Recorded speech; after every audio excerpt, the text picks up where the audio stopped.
And I'm sorry to say, as a Jewish American and as a Zionist, the issue du jour that has motivated so many of these people is hatred of Israel and anti-Semitism.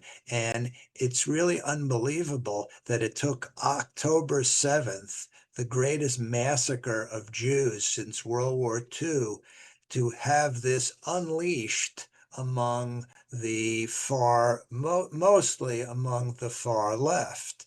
And you see it not just in the United States, but you see it in Europe, all over the place. But I fear that one of the issues du jour is hatred of Israel, which is a bastion of enlightenment and civilization in the Middle East, has morphed into what we're seeing today. And I think we're all a little bit in shock by it. I just want to add that when we look at ideological capture in our education system, what that ideology is the belief that anyone with real or perceived success only got that success through the exploitation of others, and therefore they are oppressors.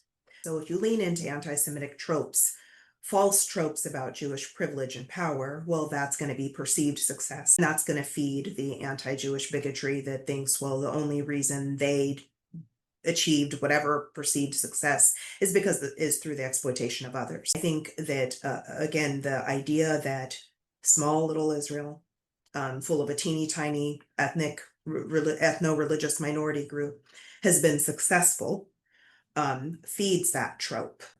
And in education, what's happened, unfortunately, again, not in every case, but in far too many cases, is anything an oppressor does against the oppressed is justified. I think it's one of the reasons why we saw across university campuses and just in communities post October 7th, people angrily ripping down posters of hostages, because those posters of hostages represented a group of people who were victimized, were lynched, and the people who believe the ideology that there's no way Jews could ever be victims couldn't face it, literally couldn't face it, so they ripped down the evidence of that. Once that happens, we're going to see the fueling of anti-Semitism, and we're going to see incidents of anti-Jewish bigotry skyrocket, which is what we've seen post October 7th.